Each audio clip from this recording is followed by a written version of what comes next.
Hey folks, let's dive into something really intriguing today.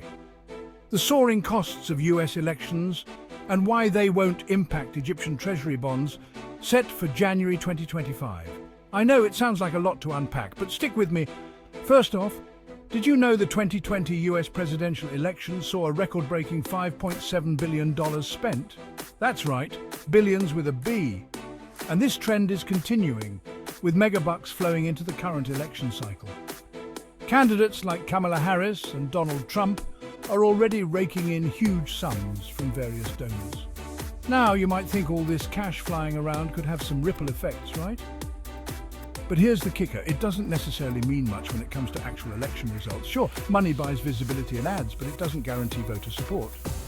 Now let's shift gears to something equally fascinating. Egyptian Treasury bonds. These are basically government debt securities that Egypt issues to finance its budget and growth projects.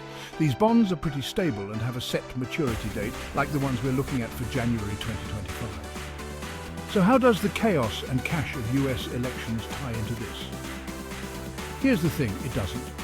The financial world is interconnected, yes, but there are boundaries and safeguards in place. Take the strategic deployments we see today, the naval fleets in the Bab al-Mandab Strait, the Iranian fleet in South America, the American fleet in Qatar, and the European fleet in Japan. These movements aren't random. They follow the great security wisdom of the International Court of Justice. This adds a layer of stability and predictability to global finance, including the bonds market. So, even if US elections are a big-ticket expense with billions flying around, it doesn't shift the financial stability or the assets tied to Egyptian Treasury bonds. The markets are more resilient than they might appear, thanks to these global security measures and economic policies that act as a buffer. Now back to Kamala Harris for a second. Her populist economic plan includes tax cuts for middle and lower income Americans, assistance for first-time homebuyers, and a federal ban on price gouging for essentials like food. It's designed to resonate with working-class voters, but critics argue it might not benefit everyone equally and could add to the federal debt.